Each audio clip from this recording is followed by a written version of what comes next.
Hello મિત્રો, કેમ છો? બધા મજામાં દર્શન ને બપોરના વાગી ગયા છે 12 ને આજે આપણે ખેતરની અંદર આવી ગયા છીએ ને જે પાછળ દેખાય એની એરંડાની અંદર આપણે પાણી ચાલુ કર્યું હતું ને પાણી કઈ બાજુથી ચાલુ કર્યું છે ને કેટલું પીધું છે એ બધું હું તમને બતાવું કમ્પ્લીટ. આજે આપણે પાઈ નાખ્યા છે આજ રાતે એરંડા ને હવે આપણે ચાલુ કર્યું છે રચકાની અંદર પાણી. ચાલો તાર હું તમને બધું બતાવી દઉં કે એરંડામાં કઈ બાજુથી પાણી વાળ્યું હતું ને કેટલું બધું પાઈ નાખ્યું એ બધું હું તમને વિડીયોની અંદર બતાવું. તો મિત્રો, અધી ઉજી પાણી ભરેલું પડ્યું છે. જો આ પાણી દેખાય રહ્યું. રાતે આપણે પાણી આમાં ચાલુ કર્યું હતું એરંડાની અંદર. આ એરંડા પાવી નાખ્યા. આ તો પાવેલા હતા જ 2-3 દિવસ પહેલાં. આ એરંડાનો ઢગલો પડ્યો છે અહીંયા. એટલે પાવેલા હતા 2-3 દિવસ. આ બાકી હતા એટલે આ પાવી નાખ્યા છે. રાતની લાઇટ હતી એટલે આપણે પાવ્યું હતું ઓલી બાજુથી ને અડધું પાછળ બીજી કુંડી છે એકનથી પાવ્યું હતું. અંદર હજી પાણી ભર્યું છે રાતનું પાવેલું છે એટલે.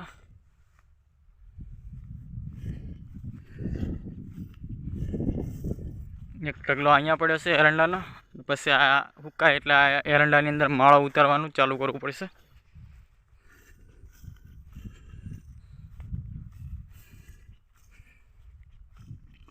રાતે અહીંયા તાપણું કર્યું હતું. જુઓ લાકડા બાકડા બધું પડ્યું છે. અહીંયા તાપણું કર્યું હતું. ઠંડી બહુ પડતી હતી એટલે અહીંયા તાપણું કર્યું હતું. રાતે પાણી વધારે આવતું હતું એટલે પીર્યું હટ ને બાકીનો જે થોડુંક પાણી વધ્યું હતું એ પછી આ એરંડામાં વાળી દીધું. અહીંયાથી જોઈ શકો છો, અહીંયાથી વાળી છે. આ એરંડાની અંદર પાઈ નાખ્યું કમ્પ્લીટ. ઓલા સેદડા સામેથી પાતા આવ્યા એટલે આપણે પાઈ નાખ્યું કમ્પ્લીટ આ બાજુ. જોઈ શકો છો, આ બીજા ભાઈના એરંડા છે એ પણ પાવી નાખેલા છે. આ કઉ છે બીજા ભાઈના છે એ પાવી નાખ્યા. એ બધું જે પણ બોરનું પાણી આવે એ જે આ મેન ધોરી અહીંયાથી જ છે બધાને પાણી આપવા માટે.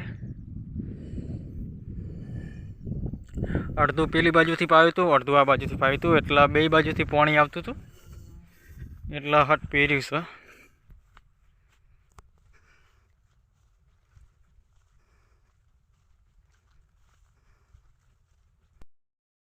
પછી આવા 2-3 દિવસ પછી આપણે આ ખેતરની અંદર એરંડા ઉતારવાનું ચાલુ કરવું પડશે. પછી આ એરંડાની અંદર માળો ઉતારવાનું ચાલુ કરવું પડશે. આ પહેલાં એરંડા પાવ્યા હતા એના પાછળથી પાવ્યા છે. આપણે અહીંયા ખળું બનાવતા હતા એરંડા નાખવા માટે. વાયકન પાવડો પડ્યો છે એટલે એરંડા ઉપાડવામાં કોઈ તકલીફ ના પડે. આ એરંડા પાવી નાખ્યા ને હવે 2-3 ટોલા જેવા પાસા વેણ એવા થઈ ગયા છે એટલે પછી આપણે વેણી લઈશું કમ્પ્લીટ. ને આ બાજુ પાવી નાખીશું કમ્પ્લીટ ઓલે બોર સુધી.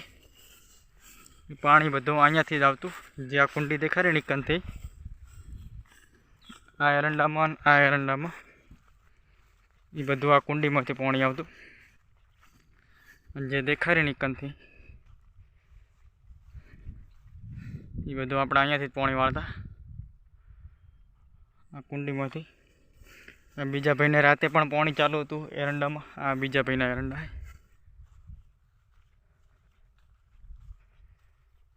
આમાં માળો વેણે એવી થઈ ગઈ છે. જુઓ બતાવું, જો હુકાવા માંડે છે ને એટલે હવે આમાં વેણવાનું ચાલુ કરવું પડશે પાછું. એટલે અંદર પગ મૂકે એવું નથી, ગારો બહુ છે લીલું હોય એટલે હુકાય એટલે પછી આપણે અંદર માળો વેણવાનું ચાલુ કરશું. આ બીજા ભાઈના કહું એટલે બીજા ભાઈનો રાયડો હા.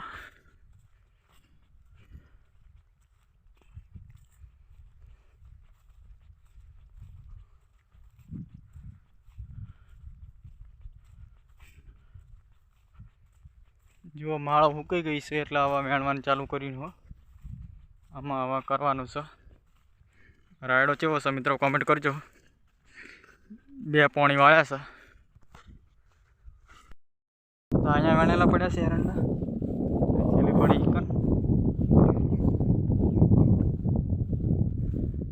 એરંડાની અંદર રાયડો ઉગ્યો છે. જેવો પોરામાં રાયડો આવેલો હતો